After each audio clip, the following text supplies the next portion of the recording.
Thank you once again for making Locked On Cougars your first listen of the day. If you have not done so already, what are you waiting for? Join the Locked On Cougars Insider Group, get the inside intel that you crave coming to your phone in the form of a text message. The best part is it's just $5 a month to be a part of the Insiders Group, and the kicker, 14 days. You get a 2-week free trial before you're charged a single penny. So join us today in the Locked On Cougars Insider Group. Link is in the show notes below, whether you're watching this on YouTube, wherever you get your podcasts, or just reach out to us and we'll get you squared away. All right, before we go on today's show, the NCAA Transfer Portal for college basketball is well underway, but the spring portal window for college football opens up in 2 days.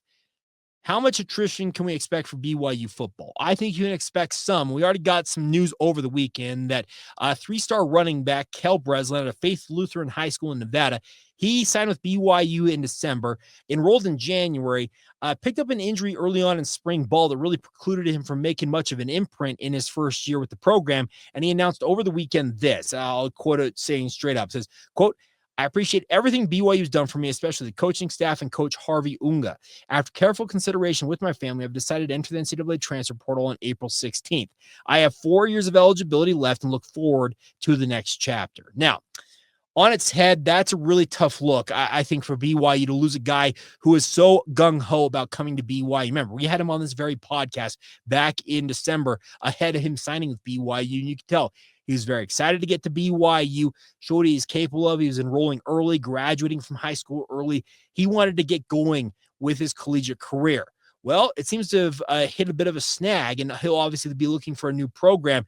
But I think the simple fact of the matter is, if you're doing the math out there, I think this is a sign of the times. It's going to be happening across college football. No, the simple math is if the House settlement comes into effect, and it appears it's going to be without any provisions added, because there's been talk about maybe doing a smoothing process in terms of the roster cut down.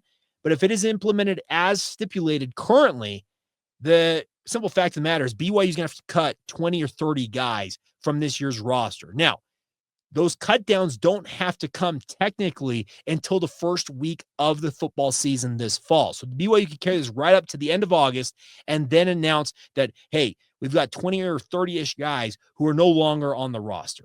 Would that be a bad thing to do? Sure, it wouldn't be a great look, but here's the deal. Every other college football program out there is dealing with this same crunch. I know, because I've talked to people inside the BYU football program, is that every player either has or will be having an exit interview with the coaching staff leading up to Wednesday when the transfer portal opens. They're not being told to enter the transfer portal. Let me be very clear about that. But they are being told in explicit detail where they stand on the depth chart and where they will need to get if they hope to make a roster down the line with the BYU football program. Will there be some guys out there who are interested in sticking it out and saying, hey, I'm better than the guys in front of me. Just give me a chance to get out in there in training camp and I'll prove that. Yes, there will always be those guys, and I expect there will be some of those guys who will do that come August and obviously be hoping to prove themselves over the 4 weeks and change BYU has in training camp ahead of their season opener. There are going to be other guys, and this is just my perception from Cale Breslin's side of things, who understand where they stand and say, you know what? Maybe I should get out now and find another opportunity for myself where I can maybe have a more prominent role. The simple math suggests just that with BYU football. Think about it. At the running back position alone right now, you have a starter that's entrenched. You have 2 or 3 key backups who are very much entrenched. And then you got a couple of young players alongside Cale Breslin that BYU is hoping to get a look at this upcoming season. Well, there's just way too many mouths to feed in terms of the overall reps that can be afforded to a guy like Cale Breslin at running back. And I think that he's realizing, hey, I may not get my chance to shine with BYU, but I'm going to go and look for my new opportunity elsewhere and do it right now, because I understand that the transfer portal is going to be opening on Wednesday. You're going to see a bunch of guys enter it, but it's not going to be as many as I think may have been forced to enter it had that cut down been forced upon these programs at the end of spring ball. BYU may tell some guys, yes, it's in your best interest to look elsewhere, but I don't think they're going to explicitly state, hey, you're hitting the transfer portal. Thanks for coming, but move along now. There's going to be programs out there. I'm not going to name names, but there are going to be some of the bigger programs out there and some of the bigger conferences who will do some of these players dirty. I'm just stating it like it is. You are going to see some players get told, hey, you're our guy. Everything's going to be good. They'll get into training camp, and then come the week of game one, so that'd be August 25th-ish, for lack of a better date in my head, because I know the BYU plays August 31st. So yeah, the 25th, 26th, somewhere in there. That week, you're going to see hundreds, if not thousands, of guys suddenly left without a plan. I think Cale Breslin is approaching this the right way. He understands that the writing is on the wall for him at BYU, as sad as it is to say, because it would have been nice to see what he could do. I watched his highlight reel. That's why I had him on this podcast. I was excited to see if his talent that he showed at the high school level was going to translate over to what BYU had in terms of what he could do for BYU. But simple math dictated that, hey, maybe it's in his best interest to look elsewhere. And I hope he lands on his feet.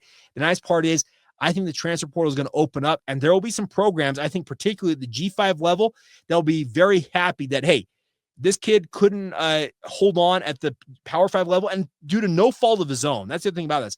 I'm not saying anything about Cale Breslin not working out at BYU. In fact, far from it. I think he would have been just fine.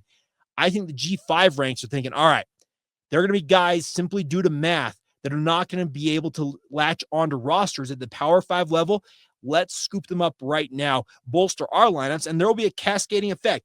There will be guys at the G5 level that won't get a chance. They'll have to drop down to the FCS. There'll be guys who drop from the FCS to D2 and on down the ranks all the way. It's just, it's unfortunate, because I know that coaches out there, Kalani Sitake has been very vocal about it. They would rather be able to have these guys stay on with their program, and maybe Judge Claudia Wilkin does amend the House settlement, that it will have that smoothing process where maybe it's 123 this year. 123 was the old roster. It drops to 120 this year, and then 115 the year after that, 110, and then finally gets to the 105, maybe over a 3 or 4 year period. That would allow these programs to not have to mass cut guys. But until that is added as a provision to this House settlement, I think the simple math dictates guys like Cale Breslin. It's unfortunate, but it's the simple part of what's happening in college sports right now. There's a roster crunch impending, and there are going to be odd guys out. And the sad part is Cale Breslin is as part of the collateral damage in all that. And it sucks for the program. It sucks for the players. And I sincerely hope that Cale lands on his feet, whether it's nearby or somewhere else in this country. I'll be rooting him on as a former BYU Cougar, even though it lasted all of about 4 months for him in Provo.